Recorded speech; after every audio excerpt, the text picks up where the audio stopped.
Open. Open it now. No, don't open. Open it. No. Yeah, open.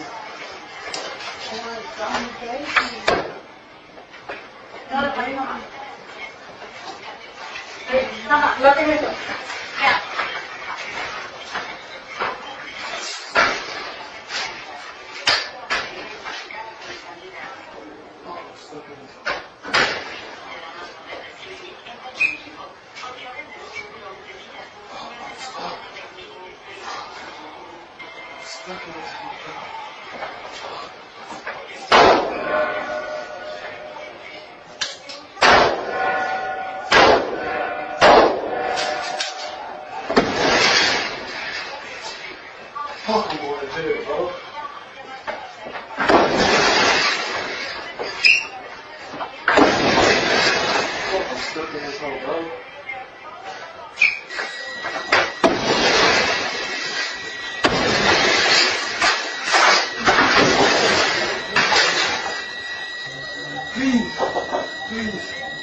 Please, I have nothing, please,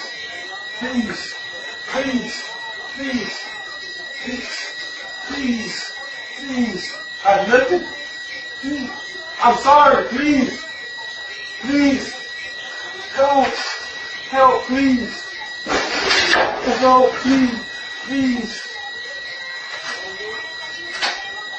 get your hands up, on the ground,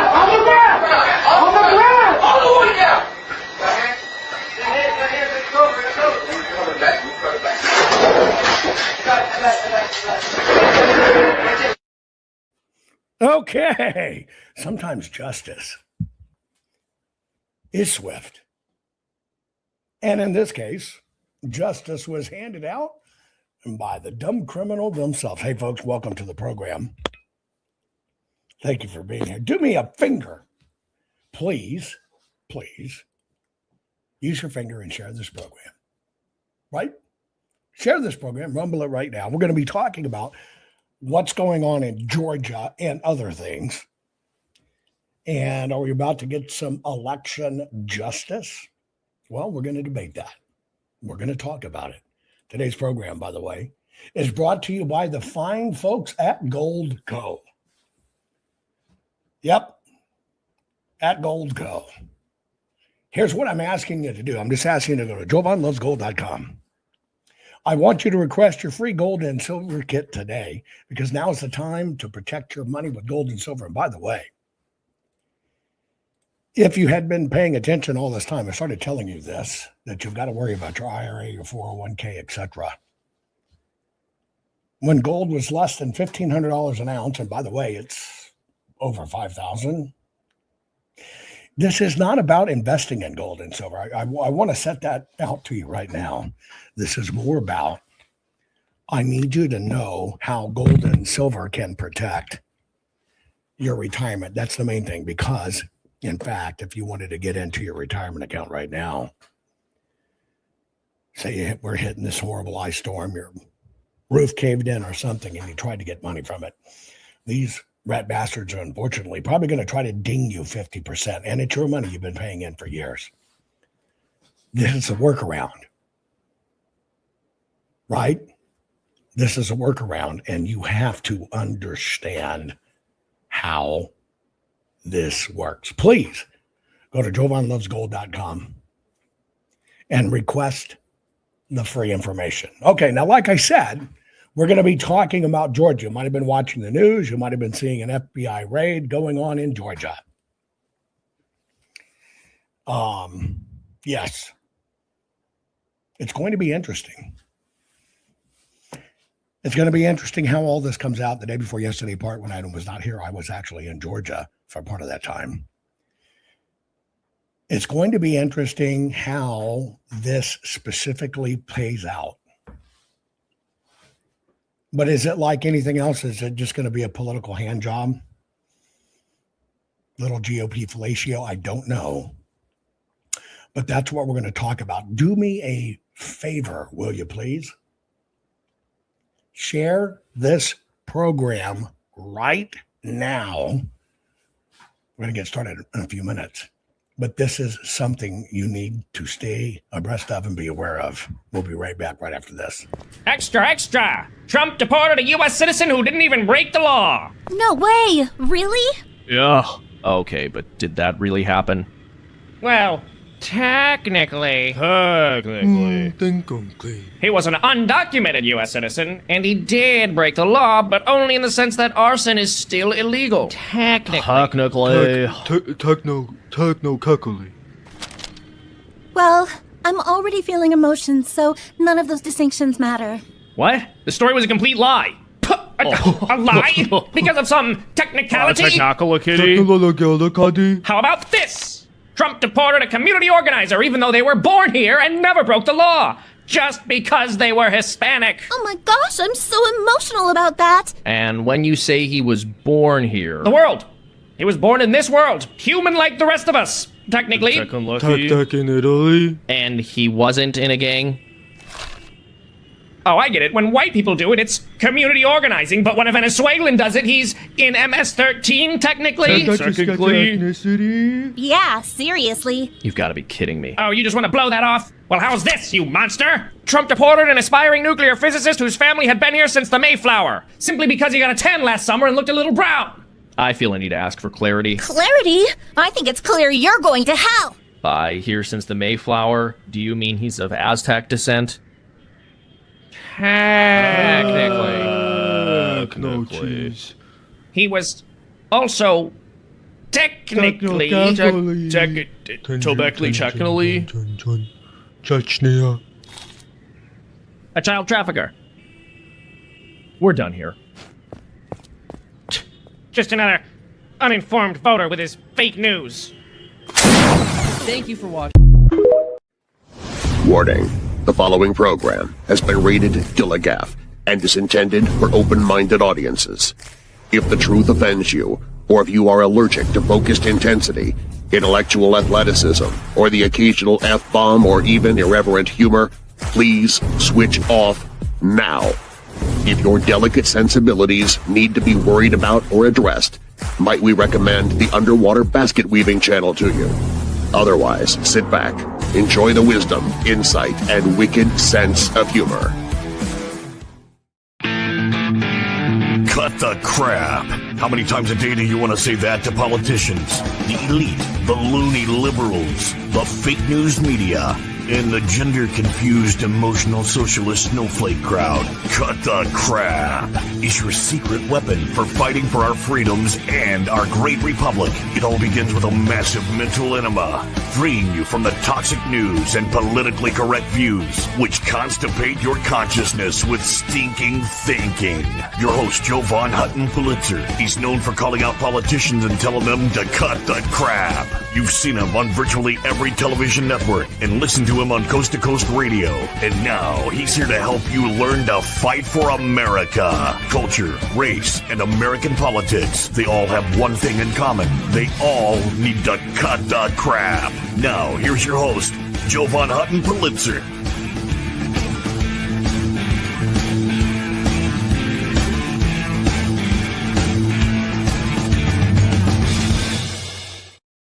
Okay, folks, maybe you heard about a raid in Georgia. Maybe even think it's about election integrity. Who knows? One, I was just there. And then, of course, I was down Mar-a-Lago way for several days. By the way, I saw somebody on YouTube from Port St. Lucie. I was right there at your doorstep. I wish I would have known you were there. So here's what we're going to do. We're going to take a look at what has actually transpired in Georgia in regards to the ballots that may or may not be finally able to be inspected. To give you a little bit of the backstory, we were ready to do a full forensic audit of a large group of ballots in Georgia. We were going to duplicate exactly what my team was doing in Maricopa County, Arizona. It had come down to we had already were gathering the equipment, gathering the volunteers and doing interviews.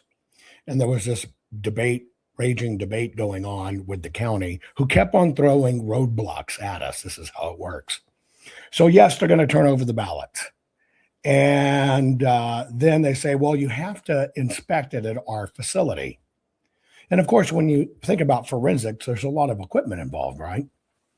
And et cetera. By the way, hey, just make sure you watch at the close of the program for a link for locals. I'm going to hop over to locals. I'm going to share some information with you there, particular to everybody who follows me on locals. So make sure you do that at jovanhuttonpulitzer.locals.com. Watch for the link. I'll jump over it. Anyway, and so we're getting ready to do this, and the county is playing like they're going to cooperate. Literally the first time they show us where they say the ballots are, it is literally a closet. Yeah, a closet. That's the first roadblock they threw at us. And of course, you couldn't even unpack the ballots in this closet. And they said we had to do the whole operation there. And then they tried to throw, well, it's got to be county employees that touch the ballot. Well, we've got to run all the equipment and gear you need for the forensics. They did finally capitulate a bit and agreed to upgrade. And they gave us a 10-foot by 10-foot room to fit 100 people in. So it was all about avoiding it. During that time, I am testifying in the Georgia courts there regarding the ballots. And frankly, just telling you right up front, I was running my own misinformation campaign on the county. Let me explain why. Back then in Georgia, you could not get the cast vote records. You couldn't get a hold of them. The cast vote records are the digital versions of the ballots going in. Technically, what happens to them in between, then the ballots coming out, and how the ballots are recorded to the file. We're not talking necessarily what's called the election management system. It's actually what the machines see. The game I was playing as a forensic auditor was I am telling the powers that be, the judge, and signaling to the rat bastard rhinos, because that's all there was, and the Dems. I do not want to be forced to look at the cast vote records. Now, there's a tremendous amount of information you can discover from cast vote records, but I'm holding to my guns. I do not want to be forced to look at the cast vote records because they're no good. The powers that be were saying, well, yeah, they're 300 DPI, so they're an equivalent. What they don't tell you is it's actually 4 pages. You have to take, and if you combine them together, you get about 300 DPI. Not they are at 300 DPI. It's all smoke and mirrors. And so it's about the quality of the 1980s introduction IEEE fax standard. Remember when fax machines came out and it was the thermal paper crap? Well, that's the quality of these things. You can't tell folds. You can't tell if a human voted them, but you can see and tell some things. Now I knew at that time I could detect certain things. So I'm playing this game, telling them, no, I don't want them. No, I don't want them. No, I don't want them. We got to have the actual ballots, because that's where the holy grail of the information is the ballots. So the judge basically asked me to take a look at the cast vote records and confirm, in fact, that these are not of a quality that we can do forensics on. Now, this is very important to what you're going to see today, okay? I'm giving you all the backstory most people never heard. We were on the ground for a long time. We got shot at one. We were there. Before that, just junk on top of junk on top of junk. In the very warehouse where the raid is, literally, we've got people watching it 24/7. And I'm going to share with you in this program some of the tidbits you probably never heard, right? You probably never heard. But anyway, so the judge authorizes me, and the state provides to me a fob through the litigant. And I look at them and I cross-confirm the quality of the ballots. And I prepare for the judge, because we're in the middle of COVID, a video testimony, which is, by the way, is online. You can find it. A lot of people have it. And I testified, here is the quality of these ballots. And they intentionally neuter them in what's called the Kodak 265 grayscale. Most people don't know this, but there's 265 different shades of black. And you thought it was just shades of gray. Anyway, so I explained to them how this is a manipulative tactic, so you can't really tell any quality. And they claim, oh, we have to do it because of size, blah, blah, blah. So I testified to the judge. Now, I have this fob.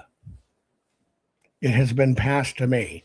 What I did not know, which wasn't shared with me, is the litigant gave a duplicate copy to Garland Favorito for safekeeping there at Voter GA. It's not Garland's case. It's other people's case. Garland kind of somehow became the front man. Unbeknownst to me, Garland gave that fob to his guy in Georgia, a fellow by the name of David Cross, who then took that drive of these ballots and did something we knew on the inside had already occurred, but we're playing our cards very, very, very close to the vest. So we had no idea that Garland had passed off this fob to someone, which should not have occurred.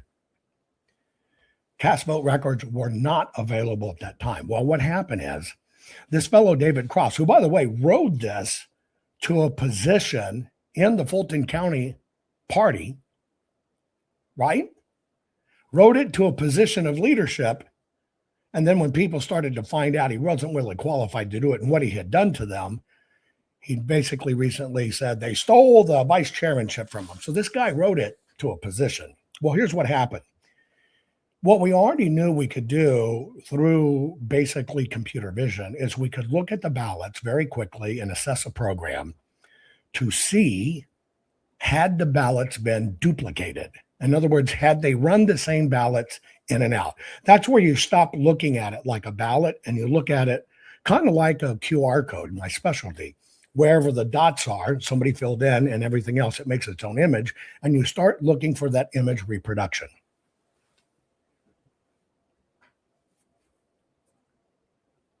So the judge has granted that we're going to look at these ballots. The judge has 100% accepted my truthful and authentic testimony that the cast vote records are neutered, and I cannot do my forensic work based solely on the cast vote records. Well, about that time, this breaking story comes out. And damned if it isn't this guy, David Cross, saying, look at what we found in Georgia. They ran extra ballots. They reran them. Well, see, my team had already been embedded in this and getting things done. We knew this is how they would do it. So this guy decides to make his name in social media. Look at what I found. About that same time, various podcasters that popped up in conservative circles, from lumberjacks to stay-at-home dads or whatever, that are now doing political commentary, they decide to run with this story. Found duplicated ballots, they reran the batches. And I see it come across the airwaves. And I'm sitting back here on the legal side of it, dealing with the courts, preparing for a full forensic audit, knowing the judge has now said he's going to give us the paper ballots. Boom, the story goes. Somebody decides, David Cross, decides to make his name off of it. I watch this roll out.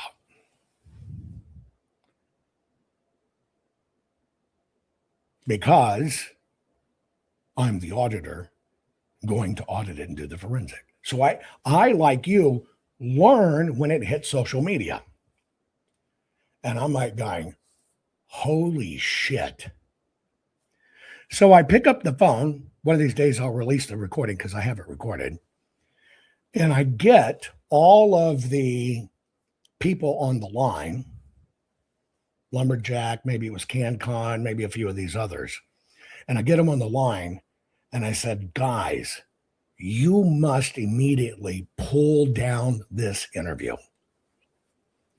This is something that should have never been talked about in public,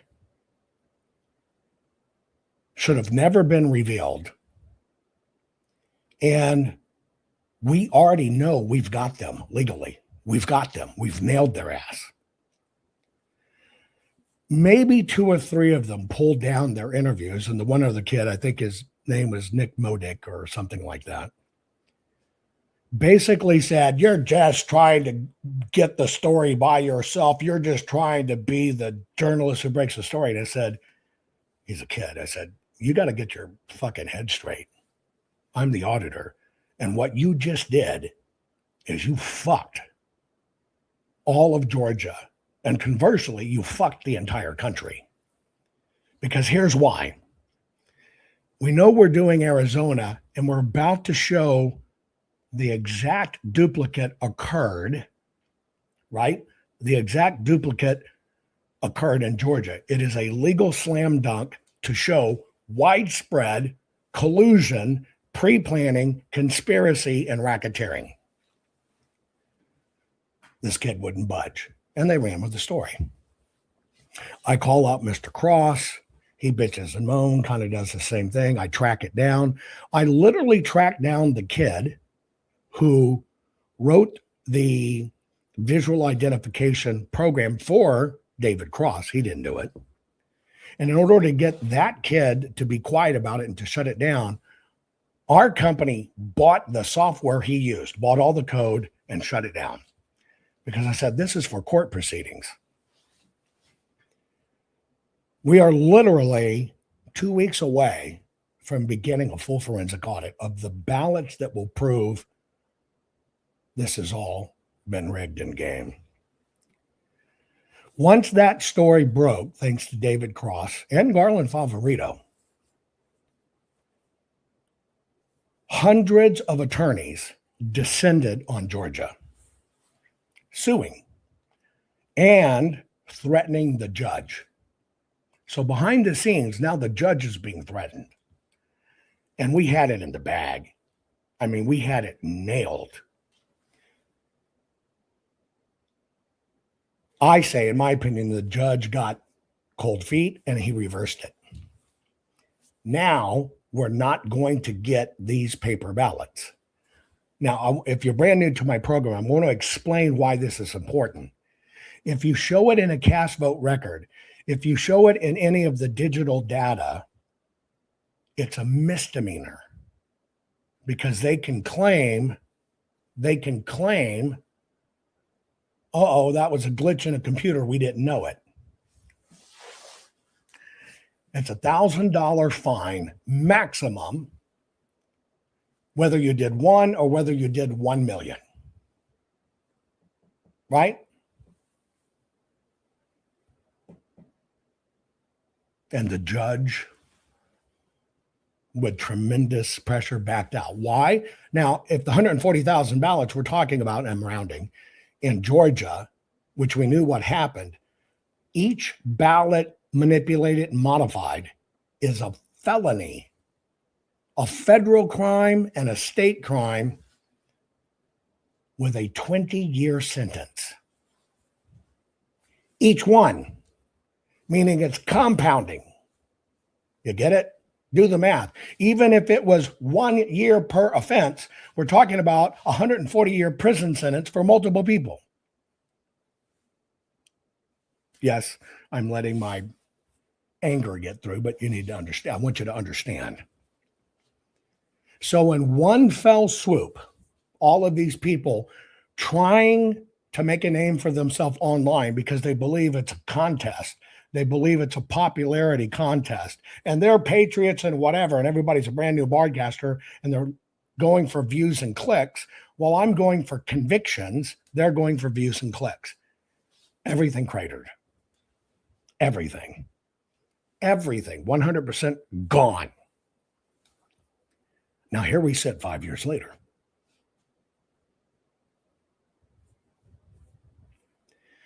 Personally, I would be incredibly surprised if the actual ballots we need to see still exist. Regardless of what happened in Georgia with the raid, I would be surprised if they still exist. Now, Georgia and its walk-in places have BMDs, ballot marking devices. Basically, your ballot is on the machine. You click the little radio dial of who you want to vote for. It asks you to check it. You hit submit, it submits it, and it prints you a ballot receipt. So in Georgia, the propensity is not physical ballots. So you can imagine that these existing physical ballots are the Holy Grail. It's what we have to see. Well, all of it got shut down. It went back and forth in courts and fighting and everything else. And I have said, I would be very surprised if these physical ballots exist. I'd be very surprised. Now, the lawsuit and the court order is very narrow. It's a specific band of ballots, which are the ones we need to see. If they're intact, they would be 150 boxes. Okay? 150 boxes. No matter how many times I queried the litigants and or Gawler and Favorito, whatever, can you confirm these ballots have been sequestered? Can you confirm these are 100% safe? Nobody could confirm that they were protected, although they say, well, the county says there is. Well, I think so. Nobody could produce a bona fide order that they were sequestered. Nobody could produce a location. That shows you the dangers of amateurs doing this. And what they're doing is trying to make a name for themselves, trying to become famous, just like David Cross did in Georgia. And he wrote it to an elected official seat. The very person that absolutely made sure these ballots wouldn't be looked at,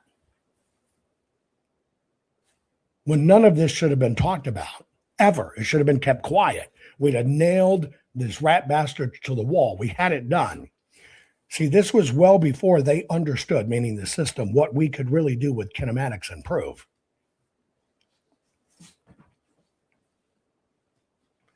So everything shut down. I'm going to give you the net effect time in this time window so you understand what we may end up seeing. Bear with me.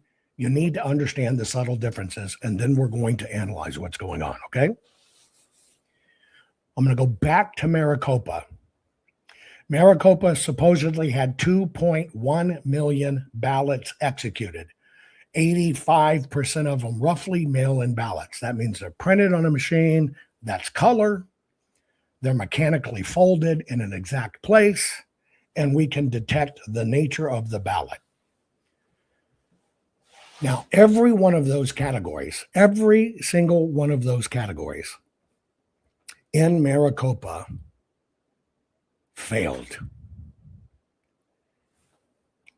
You have to understand, for me, it was never about who won the election. And certainly, I don't care about the freaking machines. Why would I waste my time on a machine when all the rules are voluntary? There's no enforcement. What America needs is enforcement. But if you look at the nature of the paper, you can understand what really happened. Let me give an example. Just look at line 1, District 1. This is Maricopa. They should have had 84.13% folded ballots. Well, they didn't. They only had 76.24%. If you look at hand folded, that's where you walk in, they print a ballot in Maricopa. You mark it, you hand fold it, which we can detect, and you put it in a box. They should have had only 7.5%. 0.53%, but they way exceeded it with 9.64. And then when you look at election day, they should have had 8.34%, but they ended up having 12.42%. When you do the numbers, you found out what they should have had in mailed, they made up in hand fold or no fold. That's the backfilling. And there is no bait about the status of the paper. It is what it fucking is. There's no debate. It's not based on theory, and I don't need any 6-degree polynomials, and I don't have to infiltrate an Antifa call to know the status of the paper. There it is in black and white. What you certified was wrong. What you claim and certified under perjury, here it is. You perjured yourself. It's all crap. Okay, so now you understand the physical nature of the ballot. Now, when you look at Maricopa, Maricopa had 1,675 boxes of ballots. Every one of those boxes are supposed to be sealed by law. They run a tape over it. They seal it shut. In a box is batches. Batches are typically 200. There should be about 8 batches in any one box. When we finally got the Maricopa stuff 5 months later, because they kept on hem-hawing, what we got was 52 boxes that were held by procedure and sealed in perfect, pristine condition. And then, of course, the 1,725 or whatever, 22 other boxes, unsealed, total disarray, total out of order, all kinds of ballots shoved in them. Now, when you do the audit and you look at the paper, we found an interesting thing about the 52. The 52 didn't have any of the errors that we found in the other, million plus ballots, 1,000,008 ballots. And then we find out those boxes were handpicked by the election officials the day of the election that said, if we get audited, look at these.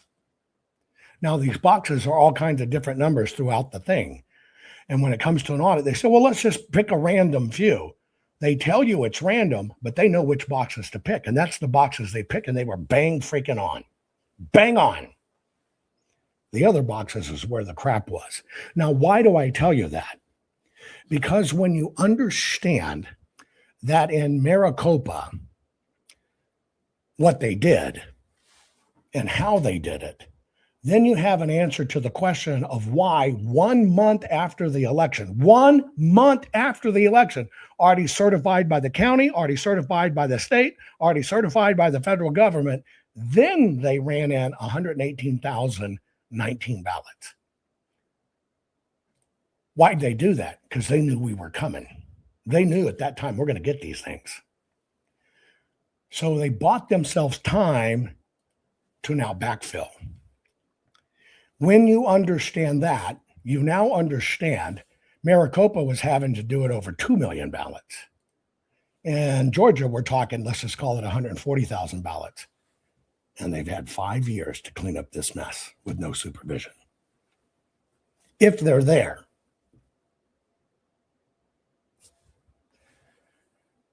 So that's all the texture background of what you need to understand about about Fulton County, Georgia. So what happened in Fulton County, Georgia is a raid was executed. By the way, let me do one little bit of housekeeping here. Do you remember, was it a program or two ago, I did a special called The Truth Is Not Pretty, Forensic Analysis of the Shooting and Laws and the Mayhem in Minnesota. And we were talking about this guy, Matthew Pretty. See him there? Train your eyes on him on the left. Matthew Pretty. Okay?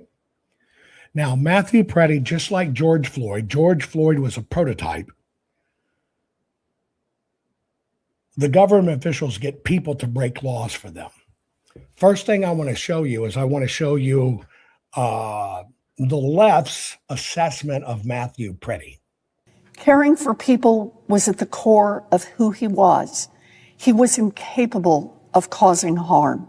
Alex carried patience, compassion, and calm as a steady light within him. Even at the very end, that light was there. I recognized his familiar stillness and signature calm composure. He's a saint. Well, let me show you new footage of the saint. I'll show you the short footage first, and then that.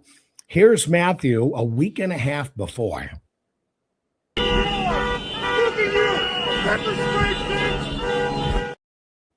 Basically wearing the same thing. Listen. Is he a peaceful processor or observer? Look at you! Pepper spray, bitch! Fucking something, motherfucker! Fuck you guys! Fucking crap! Fuck you guys, blah, blah, blah. I don't call that a peaceful ER nurse that just had a gentle, loving soul. Let me show you this little piece the British came in and found, and they've narrated it pretty well. You make your own decision of why I said the truth really wasn't pretty. This is a moment the news movement filmed on January 13th in Minneapolis, showing a man who appears to be Alex Preddy interacting with federal immigration agents 11 days before Border Patrol shot and killed him.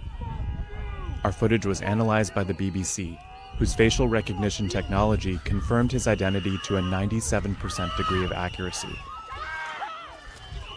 On the morning of January 13th, our team received a tip that federal agents were blocking a street at the corner of East 36 and Park Avenue in Minneapolis. We arrived around 10:15 a.m. We saw observers shouting at the agents as they walked back to their vehicles. When they started driving away, the man kicked their taillight. An agent then got out of the vehicle, grabbed him, and pushed him to the ground.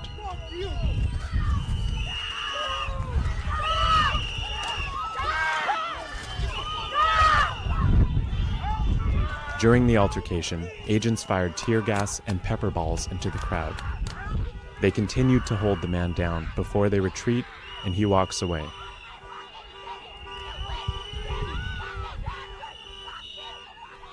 The man in our footage is wearing a similar outfit to what Preddy was wearing on the day he was killed.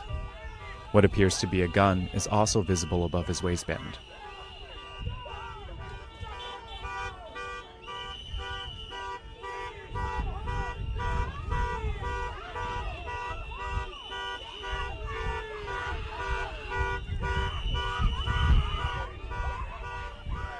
Here, he continues to stand at the scene.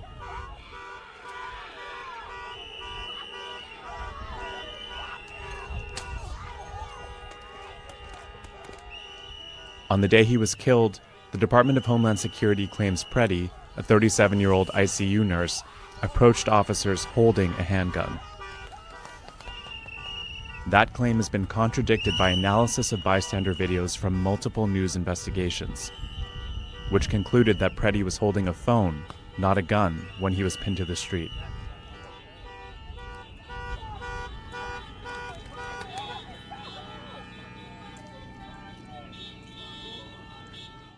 Okay, so you're looking at the footage now. This is the Blessed Saint of Minneapolis.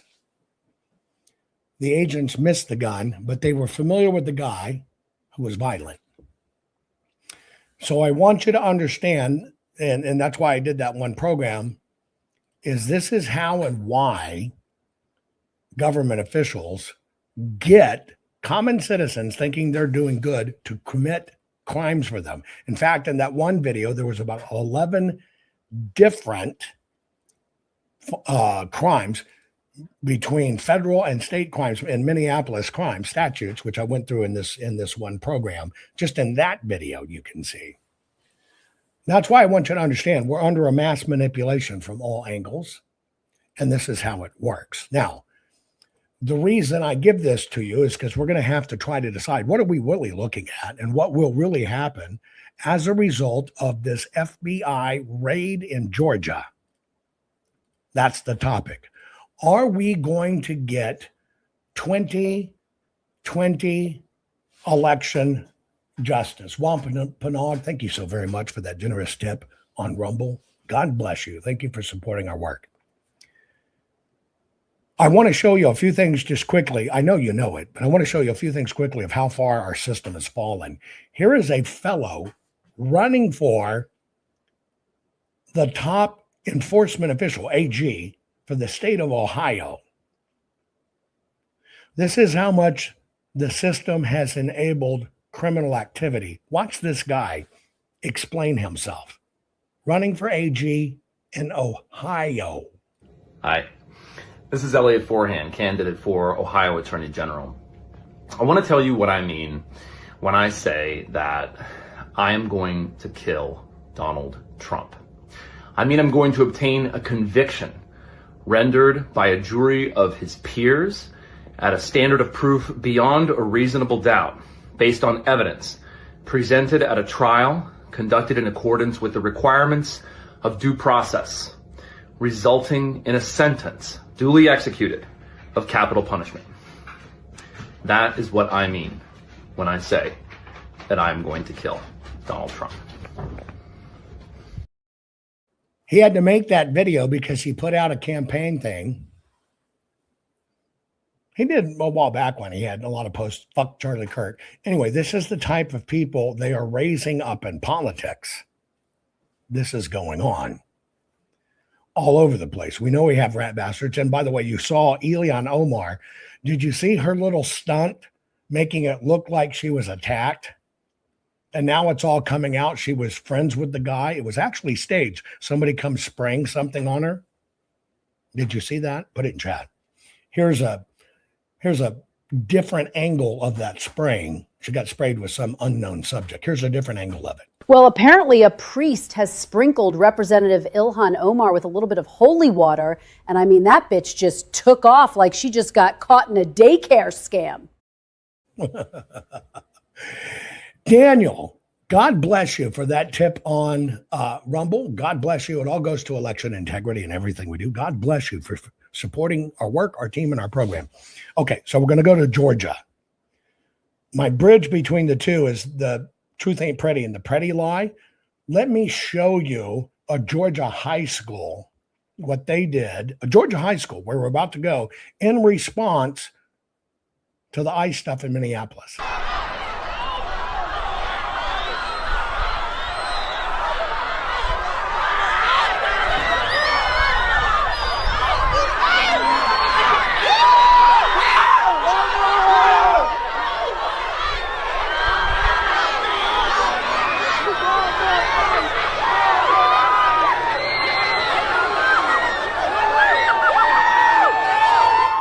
That's a Georgia high school staging a walkout. Fuck ICE, fuck MAGRA, blah, blah, blah, blah. Oh, by the way, it's one of their exemplary high schools in Georgia. You saw all those thousands and thousands of high school students walk out. This school has exactly a 20% efficiency standard in reading.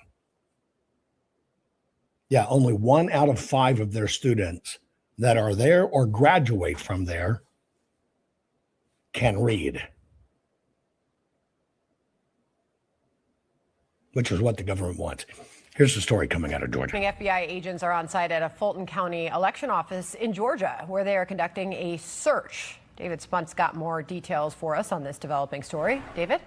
Hi, Sandra. This is a satellite office for the Fulton County Elections Office. The FBI Atlanta press office confirming this, not giving many details, saying that the FBI is executing a court-authorized law enforcement action. No other details at this time, but we do know via sources a judge signed off on this warrant, allowing these agents, as you see them, enter this building to take items from the inside. Now, we're told that this is a sealed matter before the court, meaning details are now limited. Now, agents are looking at documents, phones, computers. We are told via multiple sources this is related to the 2020 presidential election. Now, we don't know specifically what agents are taking to the FBI lab, items that may eventually become part of a federal case. You may remember President Trump was charged in Fulton County with trying to overturn the 2020 election results. That's Brad Raffensperger right there. He is the Secretary of State of Georgia. That is the Fulton County District Attorney, Fani Willis. Now, Raffensperger spoke to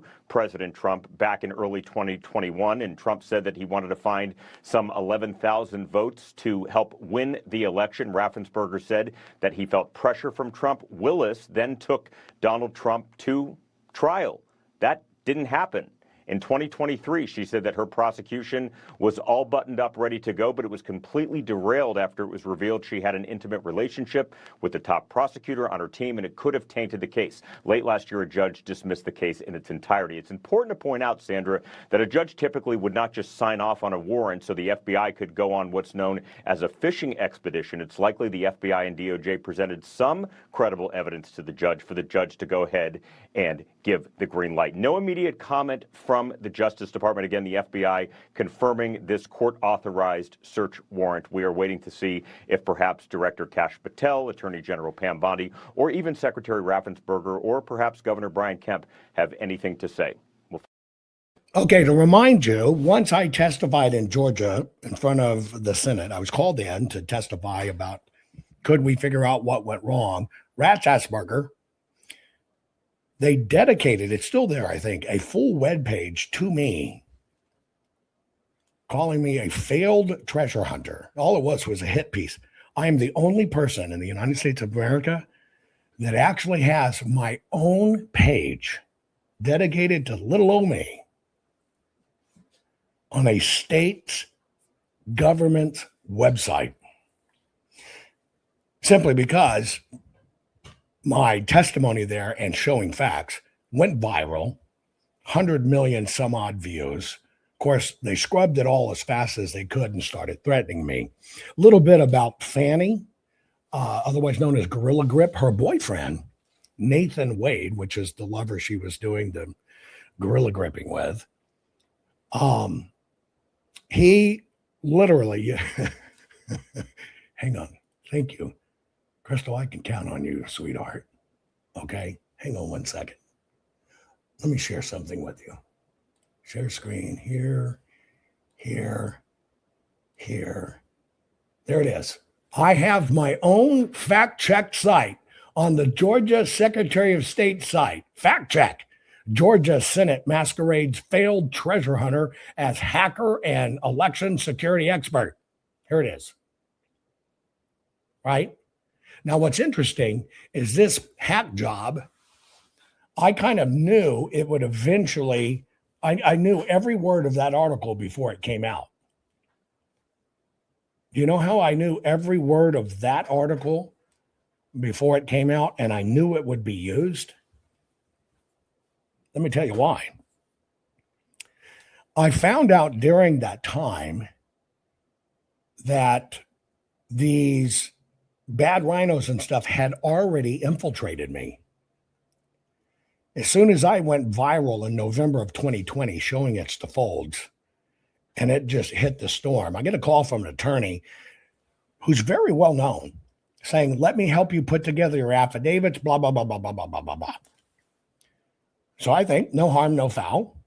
All I wanted to do was put together my court piece evidence that could be submitted for cases. So I said, fine. So during this time we're talking about, I am on the ground in Georgia. I know something's about to happen in this Warthog, Arnoff, whatever crap those guys were named because they had to have a Senate runoff. We found literally 1 million extra ballots ready to go. One of the people I'm working with went into the warehouse you're about to see, the very warehouse you're about to see, knew all these extra ballots were there, ordered a bunch of pizza, and played like they were a pizza delivery person and walked into the super secret special room in the warehouse.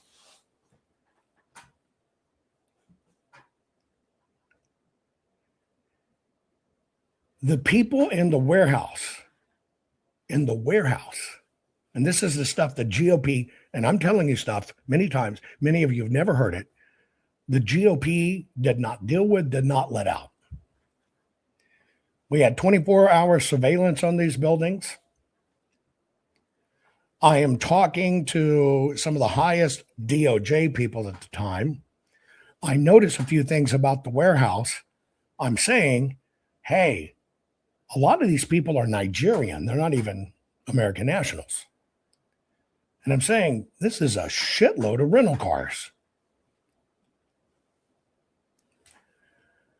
So I run up the flagpole. I said, guys, I need the cell phone telemetry, S2G. Thank you so very much for that generous tip on Rumble. God bless you. It all goes to our work in election integrity. And yes, I'm giving you a lot of background in this that maybe many of you have never heard. So I'm talking to the Department of Justice, and I said, here's what I need. I need the cell phone data surrounding these buildings. And they go, why do you need the cell phone data? I said, these are foreign nationals. There's a lot of rental cars. I said, if we can get the cell phone data, what I want is the burner phones, because I realized all these son of a bitches had burner phones. They had regular phones and they had burner phones. I said, get me the cell phone telemetry, kind of like this is way before 2000 Mules, because I want to find the burner phones, and then we're going to ping them across the city. We're going to find out what hotels they're putting them up in, and we're going to find what rental car agency there is. And they said, why do you want that? And I said, because somebody fucking paid for it with a credit card. And we will find out who paid for it. At the same time, I've got teams on the ground filming because we find this odd house. We get a call from somebody and they're burning all kinds of stuff. And it's these weird people. And I could swear it looks like ballots.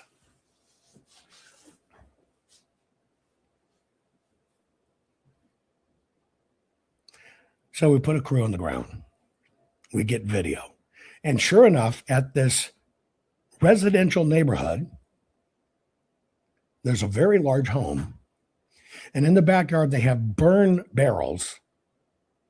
And they are burning all kinds of Dominion documents. They're burning what looks at ballots. Now, we can only get so close and we're filming. So we know something nefarious is going on. The house, which was used as a rental house, is owned by one of the elected officials there in Georgia. The people in the house were a large group of the contract election workers. We run this up the thing. Nothing. Next, we get documentation, and you probably remember this. It's New Year's Eve, 2020. I've just testified. I get a phone call, and the phone call actually comes from General Flynn and says, we have heard, and by the way, I've never told you the call came from General Flynn. I'm now telling you the call came from General Flynn. And it's a shredding company. Now, there was already the big fiasco with election and all these ballots being shredded. It caused a huge uproar for Fulton County. And so all the shredding companies says, we're not doing anything. We're not doing anything related to elections or Dominion. And the only reason I tell you Dominion is because that's the folks that were involved. I'm not talking about the machines. I'm talking about paper. I'm not talking about the machines. I'm talking about paper. I give a rat's ass about the machines. Anyway, so we get this call, and a ballot company, a shredder company, had been called to a site to do an immediate emergency shred. And they ordered a very particular type of shred. You can have chop, chop, chop. You can have strips. This one wanted it stripped and then cross-cut and then rolled up into balls, which the machine will do. It'll cut it like confetti, and then it shifts around and it rolls them into spitballs. And they said it was an emergency order. They, just were clearing out a warehouse and needed it. So this shredding company shows up. Now, the shredding company relays to us. Here's why I'm calling. They told me they were Dominion Trucking Company.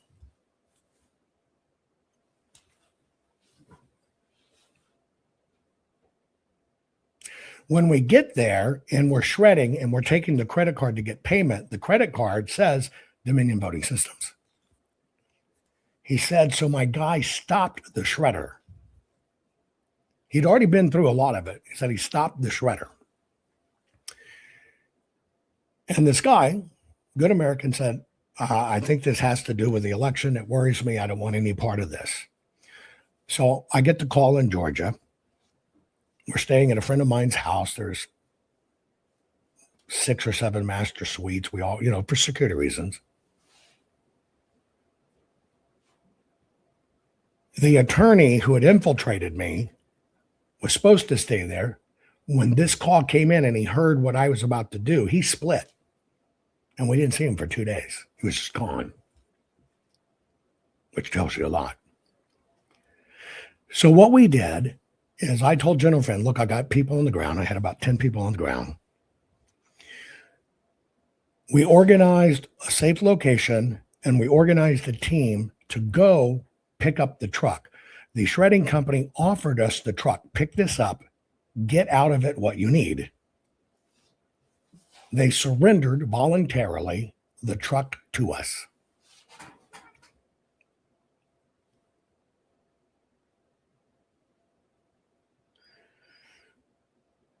What we initially find in the truck is we find all kinds of receipts,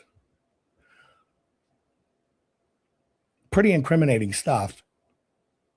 But we also found invoices for overprinting, but the invoices was from China. So one of the people on the ground called in a special agent that has to do with trafficking from foreign countries, a friendly. The friendly looks at it, does the decoding for us. And what we're looking at is just a ton of documents. Some look like it might have been ballots, tons of invoices that couldn't be explained. Why were so many ordered? Like, why did Fulton County, Georgia,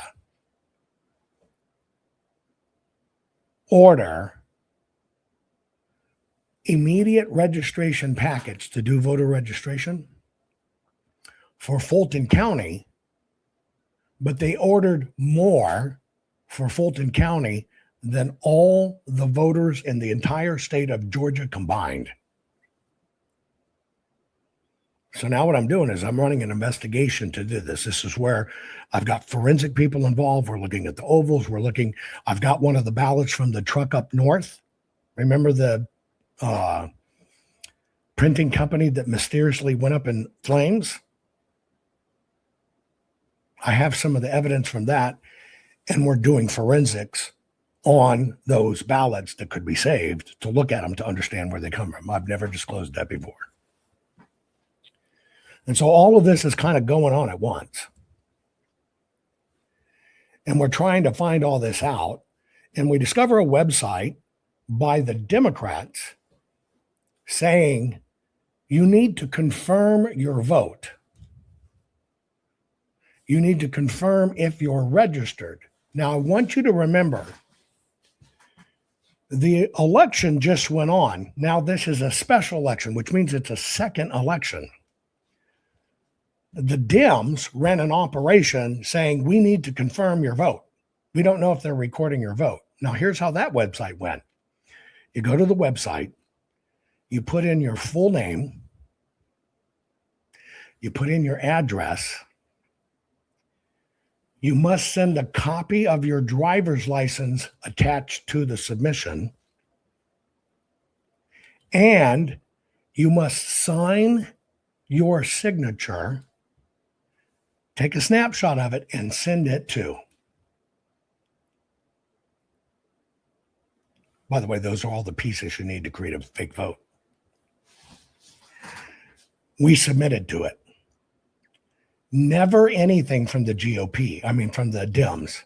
What they did is they did this massive operation of ingesting people's numbers in under a scare tactic. They knew the voters, they knew their names, they knew their voter ID numbers, they knew their addresses, had a driver's license, and had a signature that was turned over to them. And then nothing ever heard. Now, why do I tell you that?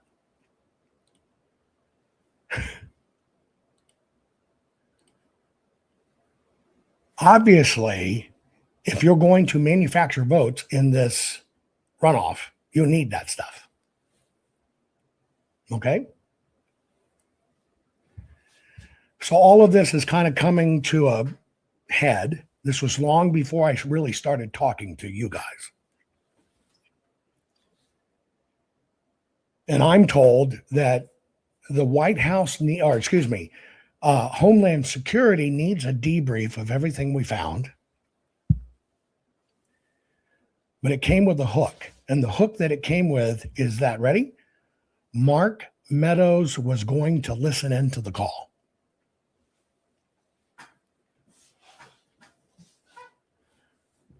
So we do this debrief. We give them the whole sit rep of everything going on the ground, everything we found. 6 hours later, SSAs, which is the supervisory agents of the FBI, show up, tell us all to back off, tell us they're taking control of that truck of evidence, make everybody leave the perimeter. We even have police protection on this. We had the police involved. They have a protective convoy. They take that shredder truck and evidence. They immediately drive it to an incineration location, empty it, and incinerate every bit of it, and threatened us, don't follow, don't record, don't whatever. Now you have some backstory of what we're dealing with in Georgia. Another piece of the backstory you need to understand about Gorilla Grip Fannie Willis and Nathan Wade, when they started really threatening suits and they started suing everybody, I get a panic call from my son.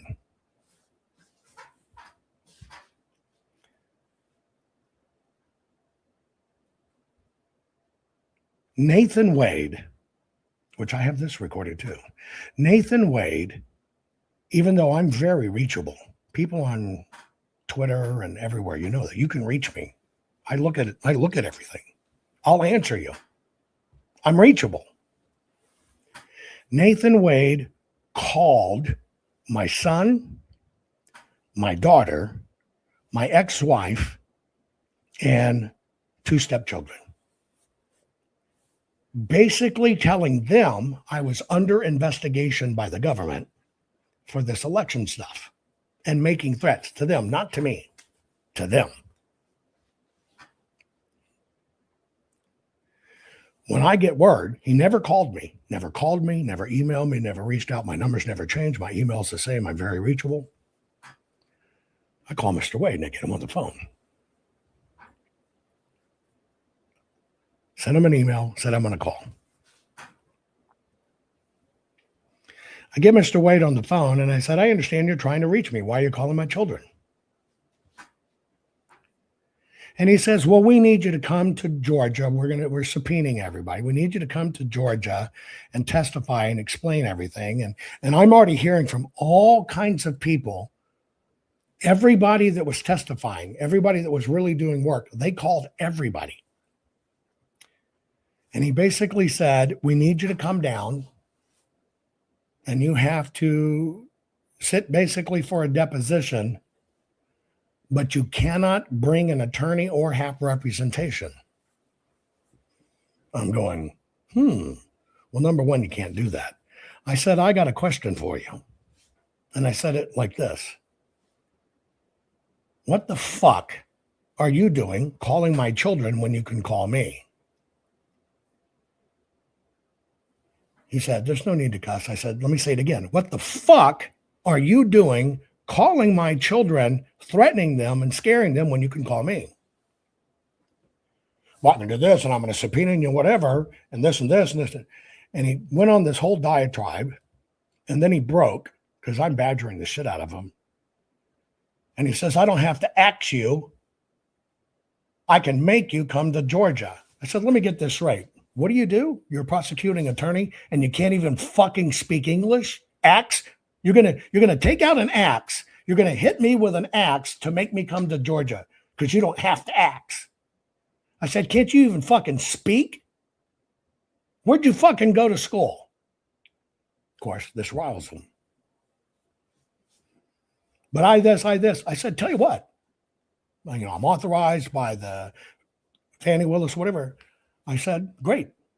Put her on the phone and let's talk about the laws you broke, calling my children, threatening them to create harassment when you could have called me. He hung up on me.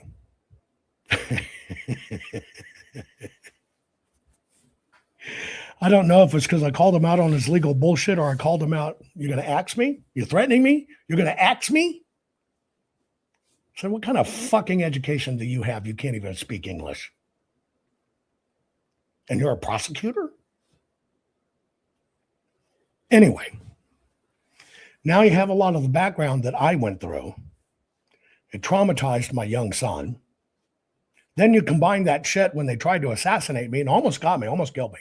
Many of you know I barely made it.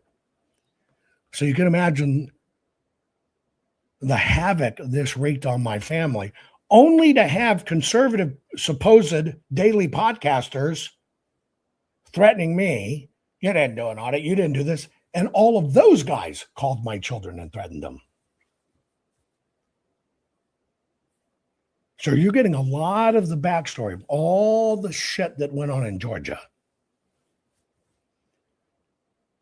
And there is still a lot I'm not telling you. I'll save that for when all this comes out. But that's how nasty it's been. That's how much deception on all sides has occurred. Because if you're going to get Donald Trump out, it's not a Democrat thing. You are a fucking fool if you think the GOP didn't have something to do with this.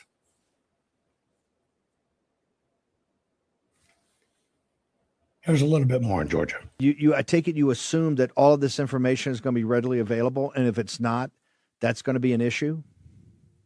Steve, the best I know is that the documents are contained in about 700 boxes that have been held in the clerk of the courts area in this warehouse, and my understanding is they're completely unorganized and not inventoried well.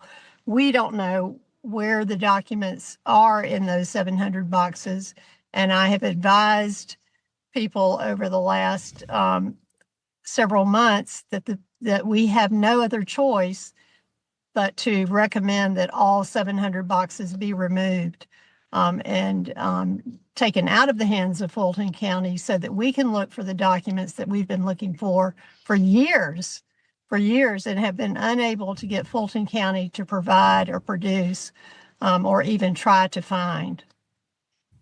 So we're looking for those tabulator tapes. We're looking for numbered voter list. We would like to know who is eligible to vote for the 2020 election. We're looking for documents to prove that the ballot boxes that they claimed produced thousands of votes were actually real ballot boxes. And the whole purpose of this is to look for areas of inconsistency and irregularities. So to understand what happened, if it did happen, so it will not happen in future elections. That's the point of the state election board's investigation and participation in this. Okay. Little point of reference. If in fact the ballots that we were supposed to do kinematic artifact detection on, do our full forensic work, just like we did in Arizona, exist, that should be about 100 boxes. Should be. Now, between the tape rolls, the poll books, paper, printing, or whatever, I couldn't really tell you what's in 700 boxes. Okay? Now, you know, anything on the machine falls under voluntary voting systems guidelines. Voluntary voting systems guidelines. Okay? Now, I need to give you a little bit more education. Sorry, this is running longer, but if you don't have time to learn this shit, no wonder we're deep in this shit. Georgia officially did several recounts, which you'll hear about in a minute. The first recount was done by the voting companies to try to analyze statistically, was the election run right? How many ballots did they look at? It's a county of 1 million plus people. How many ballots did they look at?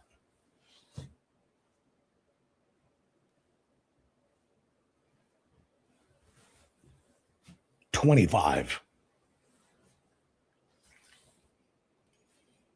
To confirm the midterm was right before that, how many did they look at? 250. It's all a fucking rig, folks. You can't tell anything by that. Then they did another recount. What was the other recount?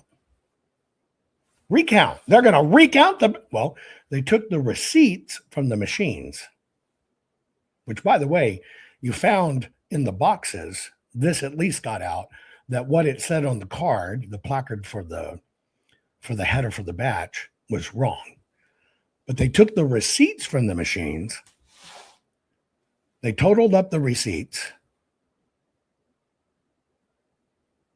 They take a receipt. It works like this. You take a receipt. The machine said it ran 1,000 ballots. You pull those receipts. You look at the machine counter, says 1,000 ballots. You look at the receipts for the machines. You total them up, and they total 1,000. It's right. But does that have anything to do with the vote? No. Then the next thing they did is they run the paper ballots. Well, we're going to do a hand count. What's the definition of their hand count? They took the paper ballots. There should be, let's just say, 50,000 here. They put them in a paper counter like the little dollar. There's 50,000. It's perfect. Now, did anything in that have to do with the vote? Anything? No. Now, I'm going to replay you this interview from the war room. I want you to listen for what's not said, because I think it's a big indicator of what's going to happen. You know, I'll quiz you. What do we need in Georgia to confirm 100% what happened? Put it in chat. To confirm what happened in 2020 in Georgia, what do we need to happen? What do we need? Put it in chat. What do we need? You're right. We need the ballots. I'm going to replay this interview with the head of the commission there on War Room. Listen carefully. I take it you assume that all of this information is going to be readily available, and if it's not, that's going to be an issue? Steve, the best I know is that the documents are contained in about 700 boxes that have been held in the clerk of the courts area in this warehouse. And my understanding is they're completely unorganized and not inventoried well. We don't know where the documents are in those 700 boxes. And I have advised people over the last several months that we have no other choice but to recommend that all 700 boxes be removed and taken out of the hands of Fulton County so that we can look for the documents that we've been looking for years, and have been unable to get Fulton County to provide or produce or even try to find. So we're looking for those tabulator tapes. We're looking for numbered voter list. We would like to know who is eligible to vote for the 2020 election. We're looking for documents to prove that the ballot boxes that they claimed produced thousands of votes were actually real ballot boxes.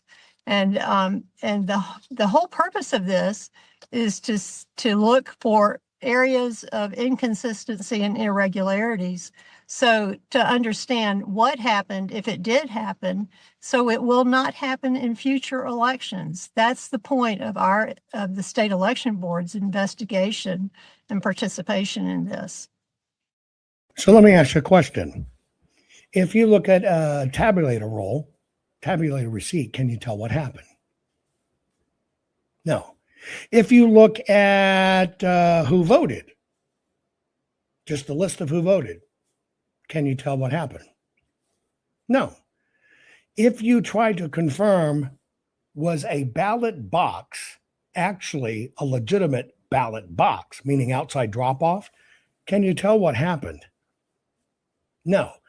What's conspicuously missing from this interview? Did you catch it? Been talking about it for months? Been working on it for months? What's missing from this interview? Ballots. Physical ballots. Which is the only thing you can prosecute on. And the only thing that tells the story. And in case you didn't know how it works, you ready? The Election Assistance Commission has voluntary voting guidelines. If something's found wrong, there is no enforcement mechanism. If it goes and looks at the Help America Vote Act, okay, the Help America Vote Act, under the Help America Vote Act, if there are issues found in irregularities, number one, it has no enforcement action. There's no enforcement action. But they can lead to a recommendation by the Secretary of State saying, now I want to investigate this.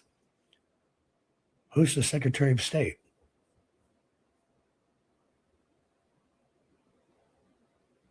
You see this circle jerk? You must listen to what's being said. You must understand how this works. I have sat in some of the highest fucking level systems of it, and people still don't understand we have federal elections and state elections. They occur as state elections with federal components, and you can't split the two. There are rules, and you have to work within those rules.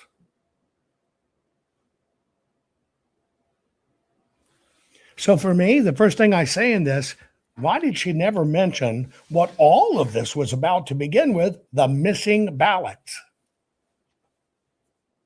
Because they're going to have the fucking tapes. How do you think they certified the election? They're going to have their records saying what the election was. Their records are bullshit. I don't want their records. Just show me the ballots and we'll know what happened. I don't need your word. I don't need their word. I don't need to fucking talk about the machines because it doesn't fucking matter. Just need the physical ballots. In fact, we don't need everything, just those that were for this one, period. You follow what I'm saying? Let's look inside the building. Going inside of the election facility. Our photographer was able to go inside. He was let inside and allowed to be up and close. As you can see, this is interesting because one of the questions we did ask Larry was if agents were restricting his access or asking him to back up at all. And he said that so far they've been allowing reporters to get up close to the situation. Outside, if you want to take Okay, so now agents are asking them to back up. Actually, you shouldn't even be in this area, but. Hey, you know what? I don't have a key, so there you go. Okay. Okay, so agents are asking them to back up, saying our crew should not be in this area. So this is something we're going to continue to monitor. And as our photojournalist gathers more information and reporter Larry Sproul gathers more information, we're going to be able to hopefully get that information for you. Right now, Now in Georgia, you have the FBI and you have the GBI. The GBI is the Georgia Bureau of Investigation, which is the FBI arm. I may have been remiss in telling you the GBI did its own investigation way back when, the Bureau, and found nothing wrong with the election.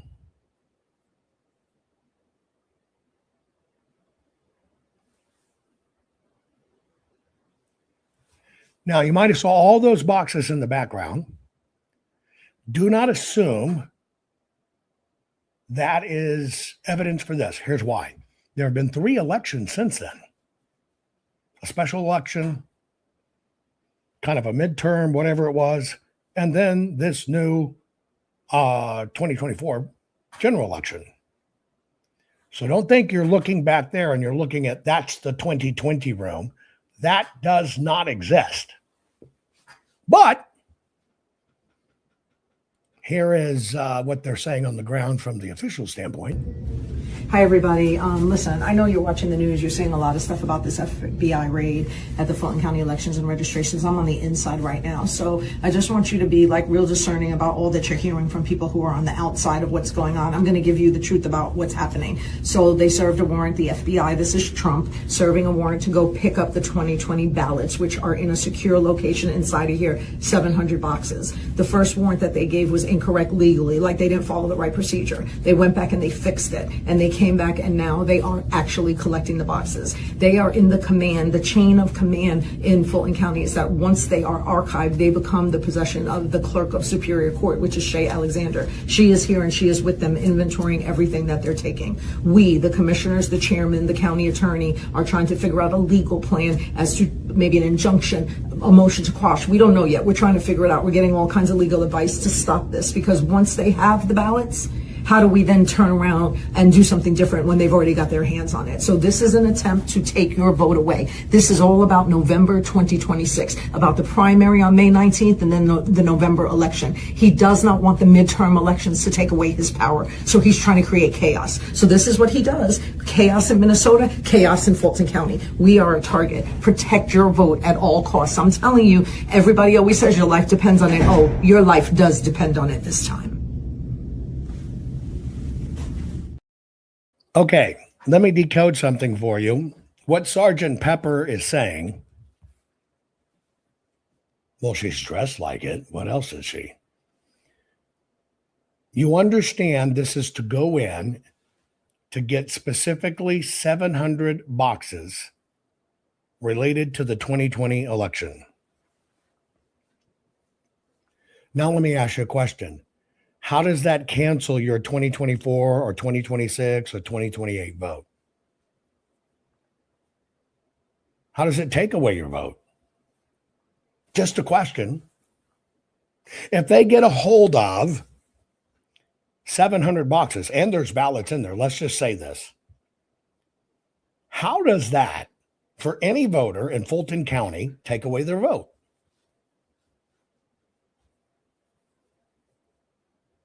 Now, maybe she's worrying about all the Lonely Heart illegals out there that are part of her merry band and Sergeant Pepperism voting. Well, yeah, it might take those people's voting away, which should never occur in the process. Fucking lot of dead people are going to be pissed off.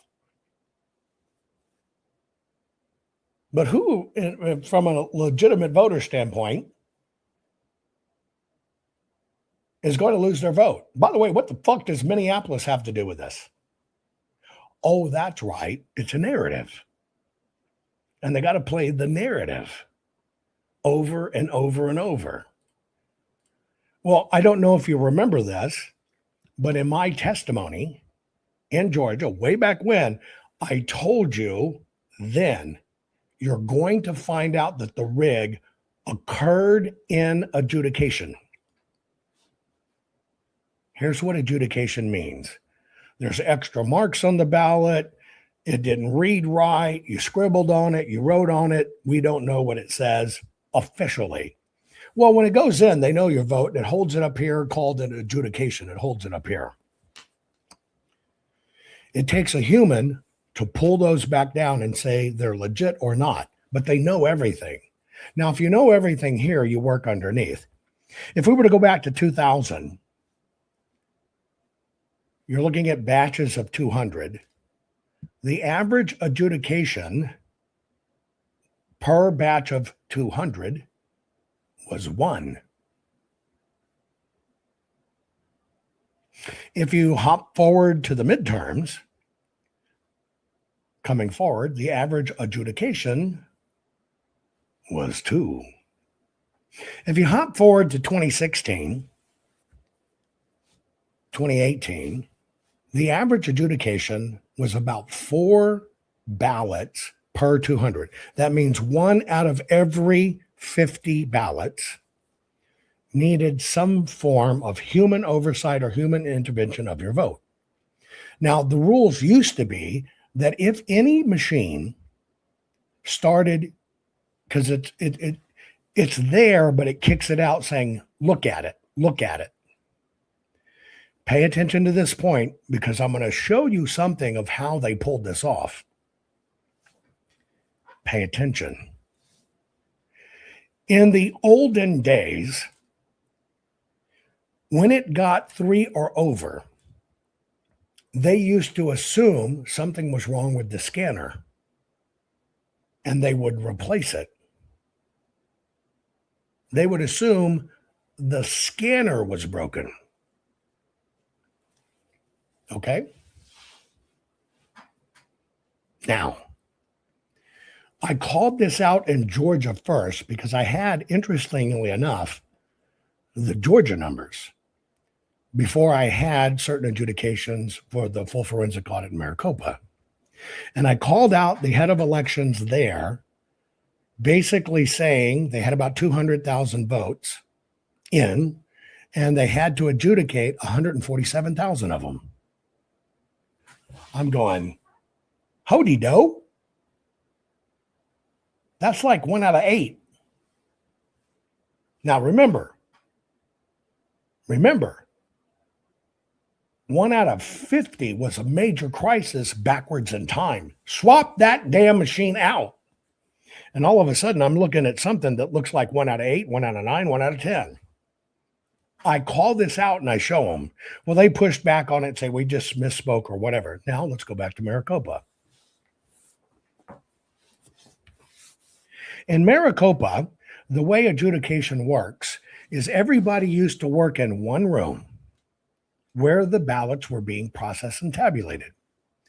When that ballot went into the machine, if the machine couldn't read it properly, it spit it out and said, hey, I need a human to look at it. Somebody would grab that physical ballot, they'd take it to the end of the table, they'd put it in a stack for the adjudication team to look for. Then the adjudication team would look at the physical ballot, figure out what was up and what the machine wasn't reading right, and adjudicate it. That was the process. Historically, in Maricopa County, and remember, everybody told you, he's just looking at adjudication. That's public information. He doesn't know what he's doing. Some bullshit college professor said who didn't understand. Well, historically, over an election in Maricopa, about 2 million people, you may have 15 boxes of ballots that need to be physically looked at. Remember that number, 15 boxes. Now let's jump to 2020.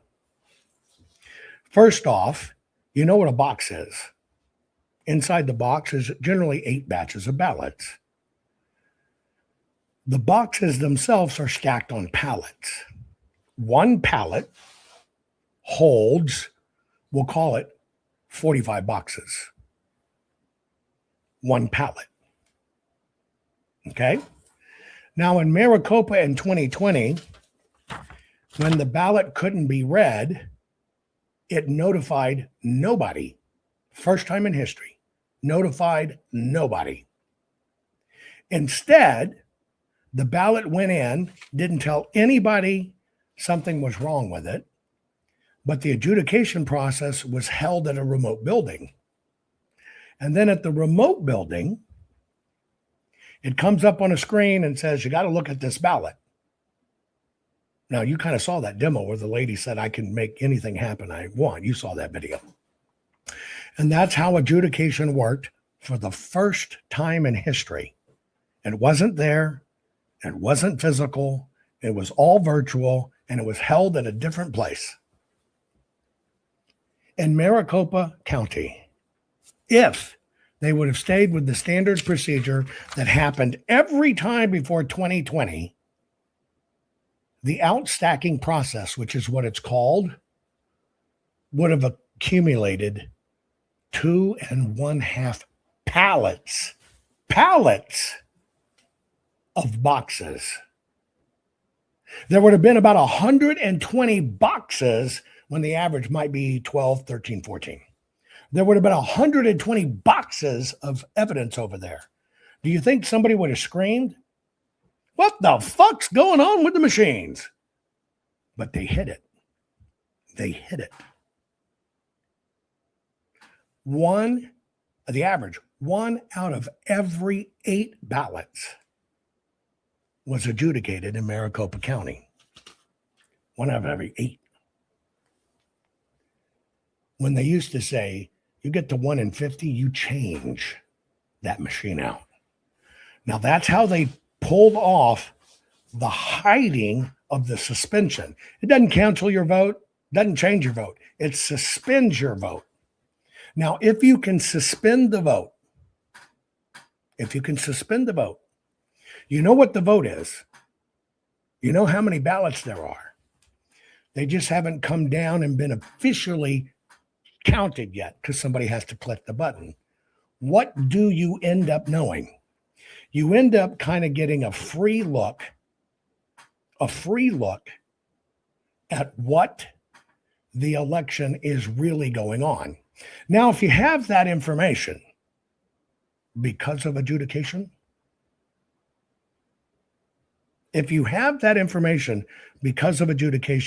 and you're a nefarious actor, what can you do? Now get ready. I'm about to smack you on the side of the head. And don't leave. You need to know this. If you have this information and you actually know, here's what's physical, here's what's still adjudicating, we're coming to the end of the election, you actually know the outcome. The technicality is you haven't counted it yet. Counting only means officially letting it come down. So you actually know what's going on, right?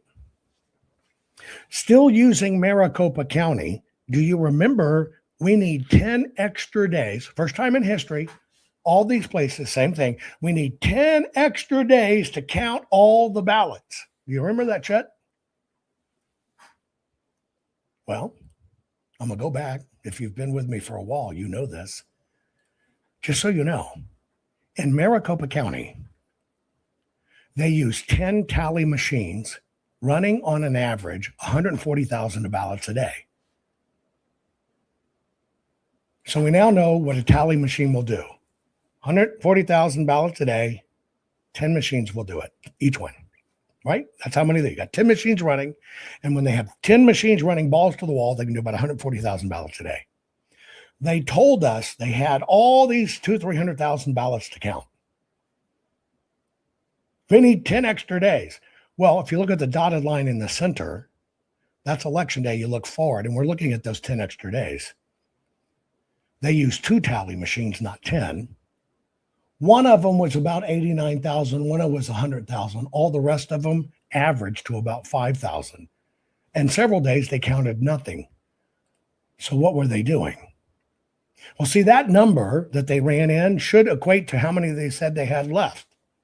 It didn't. So what they need the 10 extra days for? That's right. Look on the right. So they could create the ballots to change it and put it in 30 fucking days after the election. And by the way, they still fucked up the number and they still missed it. They still were off 1,812 ballots. That's what the GOP refuses to show you because it's all about the ballot. And that's the only way you can get it. That's the only way you can see it. But the tabulator machines, the receipts says everything was perfect, and they have that number, a number that never existed. Now you know why President Trump was calling Ducey in Arizona, trying to get him not to certify, because they ran it in the day everything happens at the federal government to certify, and those ballots weren't there, and they rushed them in, 118,019. Oh, by the way, there's even more to it. But you got to understand how they create this inventory. How do they create the inventory? Well, they create the inventory by having all this slack in it. You can only see it, not by receipts, by physical ballots compared to realities. But now they have been removed from this facility, out of our control. We don't know where they're being taken. We don't know what's going to happen to them. So we can no longer, oh my God, oh my God, oh my God, oh my God. If we don't have them, they're not safe. They're going to change them. They're going to manipulate them.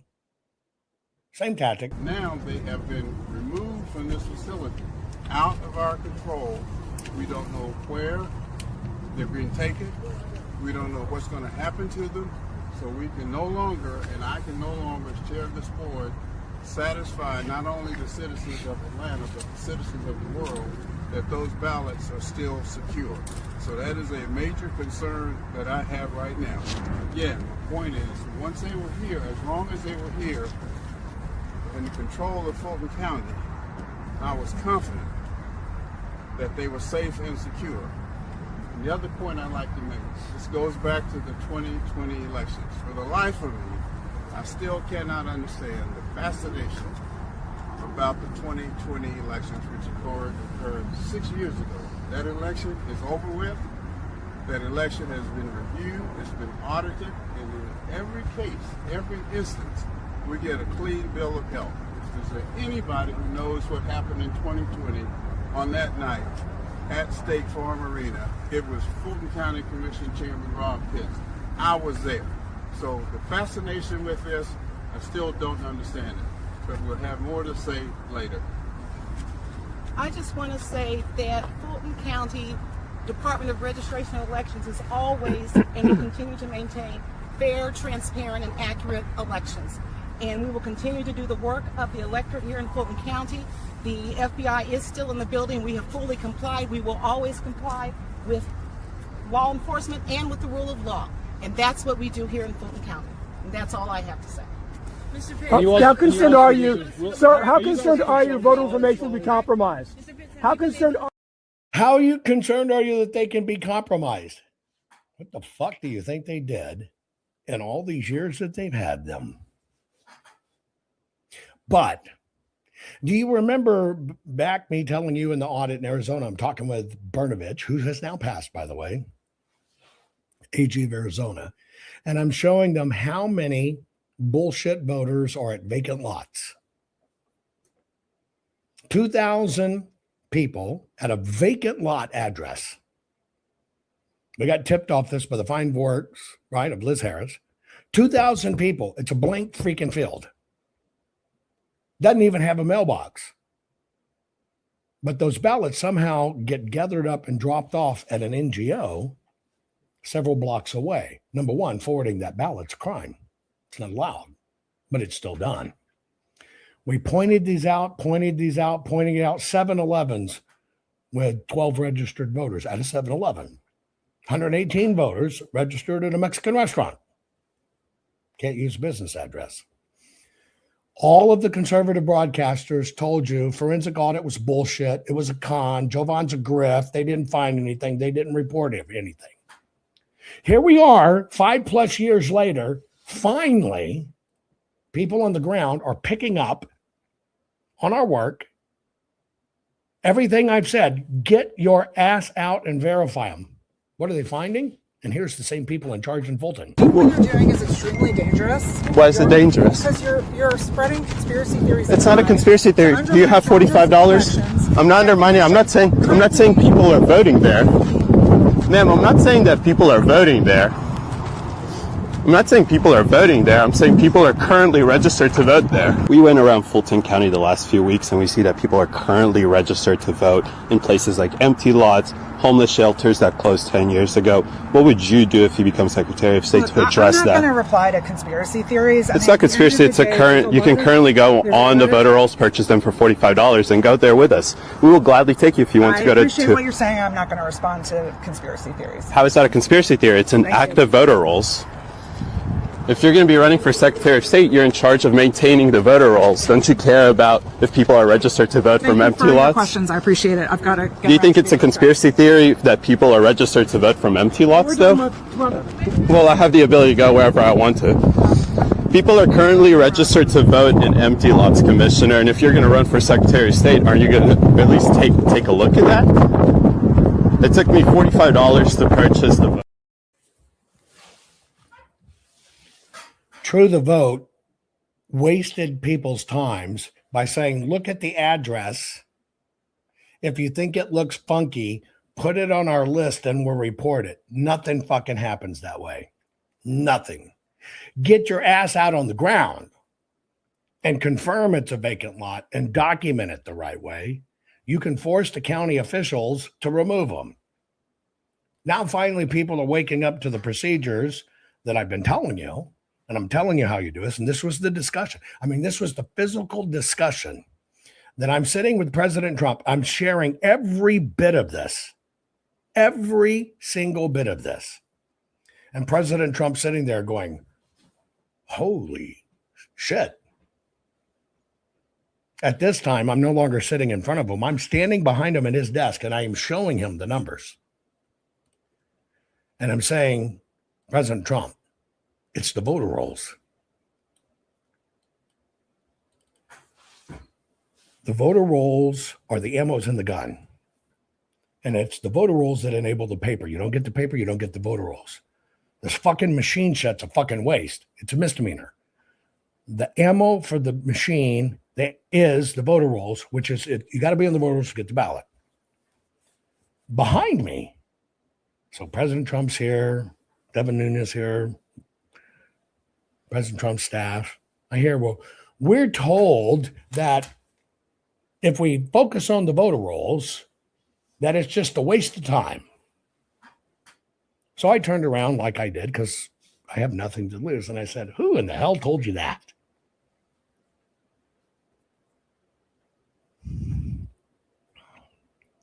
I'm telling President Trump, if I had my druthers, President Trump, we've got to wipe the voter rolls. That means get rid of them. Everybody equally impugned, start over. We don't even know how many people write into them. Well, the reason that meeting in President Trump's office stalled is because one of the teams helping in Georgia, funded by Mike Lindell, and going around to all these cities, gave them this advice. So you have a centralized statewide voter roll that's on networked machines, servers. It has a public-facing internet interface. That's it. That's all I need to know that it's blown. That's a centralized statewide voter roll that was mandated by Help America Vote Act. They have these all over the country. And it's not just that you have a public-facing internet interface to it, but multiple organizations have what's called an API, or an application programming interface. In other words, a machine-to-machine interface into that voter roll. And I'm telling you this because when people say, well, we have to clean up the voter rolls, it's true that they're not following the law. It's true that they're not in good faith maintaining them in accordance with Title 52 that requires that the voter rolls be both secure and accurate. That's a requirement imposed on the Secretaries of State who've received the Help America Voting Act and CARES Act funding to maintain those voting systems. What nobody's going to tell you, but I'm going to tell you, is you cannot clean those rolls. You're sweeping a dirt floor. And so when you bought pillows and you funded for the Lindell, we had the Lindell Fund, the Lindell Congress, the Lindell Crime Bureau, the Lindell I'm Mike Lindell and You're Not Fund. You paid for people to go around to 745 different locations. It's the machines. It's not the voter rolls. You can't tell anything by the ballots. It's the machines. You funded that, by the way. You funded that. This is how big this fight is. This is why I catch shit. When President Trump came out and did the GOP stuff saying, you got to bank your ballot, I immediately pushed back on President Trump and said, President Trump, banking ballot is early voting, mail-in voting, drop box voting. That's the only way you can bank it. You got to get it in advance. Of course, he stopped. But it's a war. It's a war at that highest level. Because the man is surrounded by a column that doesn't want to fix this. And that column's called the GOP. Now you understand why I'm not on Bannon. Why I'm not in certain ones. Because the GOP picks up the phone and says, if you have Jovan on, we will not let our people talk with you or come on or continue to buy ads in your program. Doesn't that sound like some CNN liberal shit? But that's how it works. But I'm listening to an expert. They said they're an expert of a fluffity fractal pterodactyl expert. But what it did do is it sucked all the money out of the room to do what is right. I'm going to give you my final comment. You're going to want to stay around for them. I got to get a drink and rest my voice, but I'm going to give you my final 2-minute closing comment. You need to hear it. Be right back. Not fixing 2020 will damn our nation forever. The historic Maricopa County full forensic audit effort processed 20,895,610 digital and forensic images of varying formats, resulted in 208 million individual evidence-proof files. The system processed over 58 billion forensic measurements, resulting in over 2 trillion individual base computations. No hopium, no hype, just hardcore forensic evidence. Please make sure the Maricopa County Full Forensic Audit Archives survive. Donate now. So if you want what happened in the 2020 election fixed, then please donate to protect and secure this historic evidence. We can't do it without you. We need you. America needs you. Our future needs you. Please donate now. Okay, so let's talk about this. What went on in Georgia? What's going on now? Are we going to actually see what's up? I'm going to tell you the truth. I have a duty to myself to be truthful and transparent. I take my responsibility with you here as family and friends. I don't count you as clicks and views and likes and shit. We're family and friends fighting for our country. And if we don't fix this, we are doomed. Half-ass measures only prolong it, but they will get control. And we're so dangerously close now. Honestly, I can't tell you what's truly going to happen with the evidence in Fulton County because that hasn't been decided yet. There's so many things going on behind closed doors, which I actually cannot talk about. But there's so many fingers in the pot and in the pie.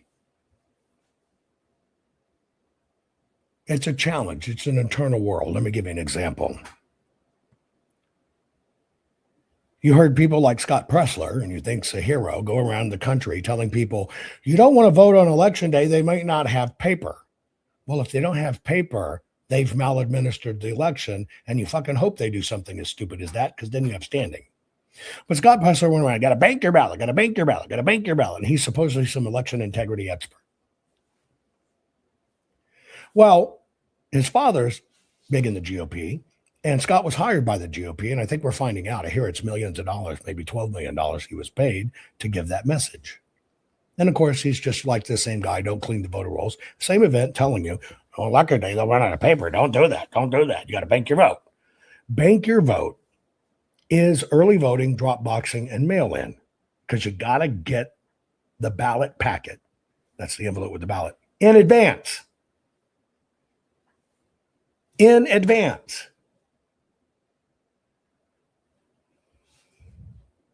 So in many ways, I'm just telling you, the GOP is just as rigged and rotten as the Dems. We get a full forensic audit in Arizona. We got multiple states lined up to do it. A full forensic audit where you see hardcore fucking facts like this.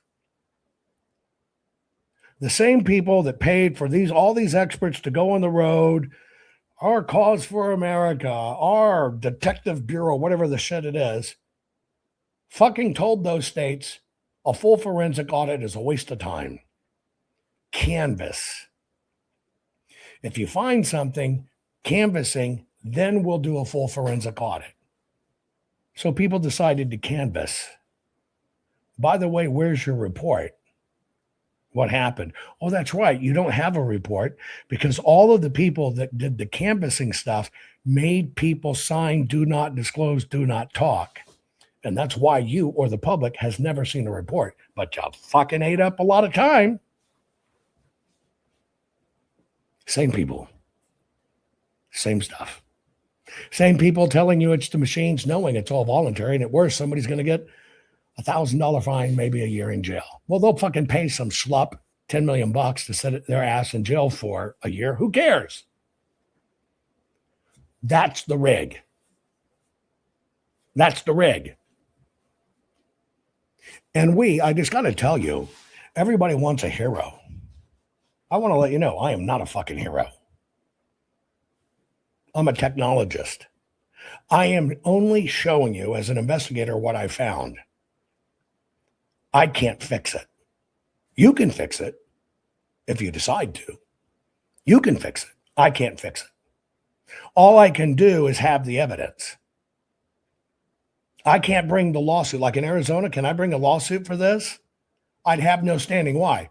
I'm not a fucking voter in Arizona. Doesn't fucking affect me.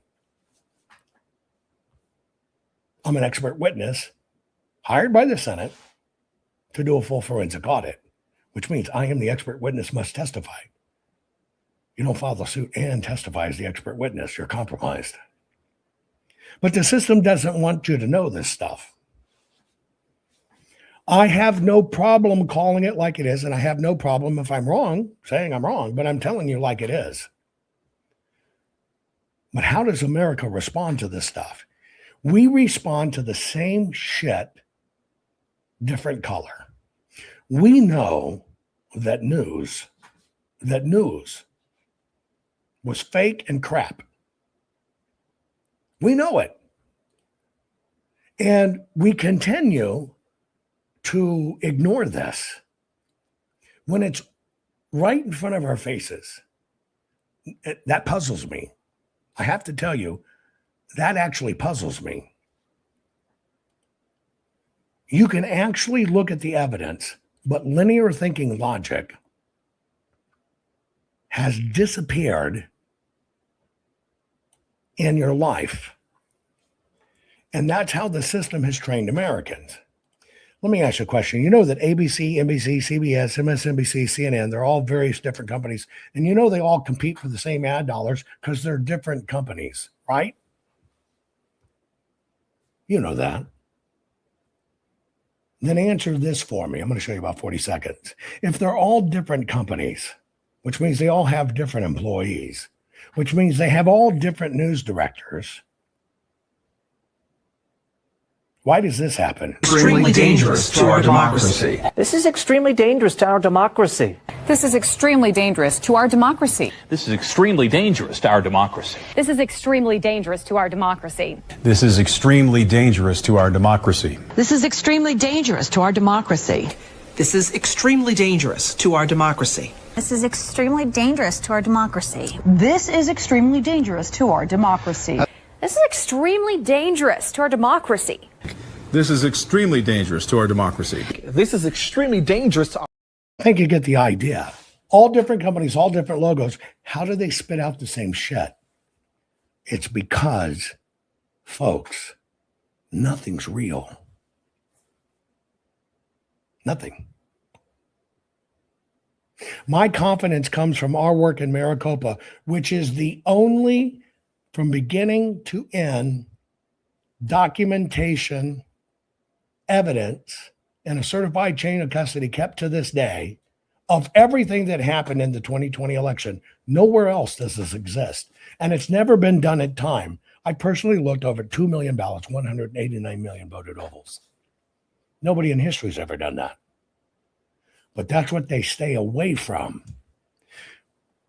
And it's because all of this is manipulated. Let me give you an example. You guys gave your heart out for the cyber symposium to see 3,000 counties, how everything was changed and done. And here it is. And you can come in and we're going to have the lawmakers here. You're going to have the lawmakers here. They can take the data home. They can verify it with the people. We're going to see how a switch went here, did this, order now, pay now, send me money now. And you did. Only thing that came from the cyber symposium is Tina Peters went to prison because there were no PCAPs. And you find out 3+ years later in court, Mike Lindell admits he never had them. Under sworn oath and testimony, he never had them. But you see how they do it, just like the TV hosts. We're a constitutional republic. We are not a democracy. But you see how they do it. It's words, repetition, TV. Words, repetition, TV. And so I sit here today. We're not healing ourselves, folks. Number one, I want to tell you, Mike Lindell has no chance of winning Minnesota. Minnesota, billions of the systems to Somalis. Do you think Mike Lindell, even if he was good, has a chance at winning Minnesota governorship? Just honestly.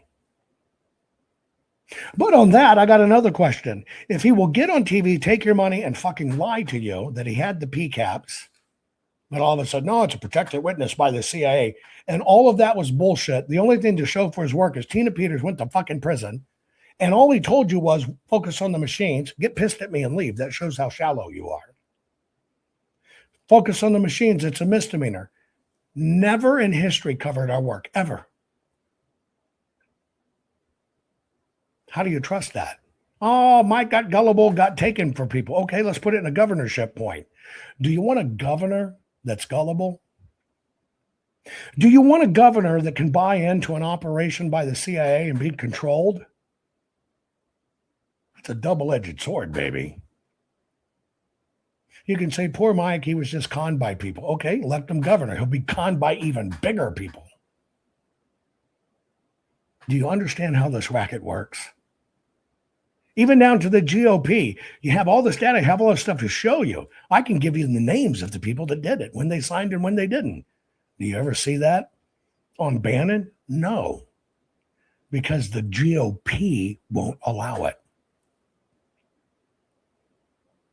You got to go back to when President Trump ran. The GOP was terrified he'd run as an independent. They made a deal. We'll support you. We'll help you out, but you got to say you're GOP. And when they got him to agree to that, they have forever use of your likeness and name forever as GOP. Have they supported President Trump? Look at the rhinos that just voted for $1.7 billion of what Doge got rid of. And President Trump says we're giving it zero, but 23 rhinos made sure it happened and paid it. Folks, we're caught in a massive psychological warfare. But until we change our standards, our own standards, because we have no standards predominantly. Oh, they're wearing a cross. They must be a Christian. That means it's true. Or they're repeating it. That means it's true. That's the same shit we got from mainstream media. You just swapped. And then when you get told the truth, you actually fall into the same category as liberals. It hurts, and you get pissed, and you hate me. Think about that. Virginia, somebody just mentioned in the chat, Virginia just put in an AG that said Republicans and their children should be killed.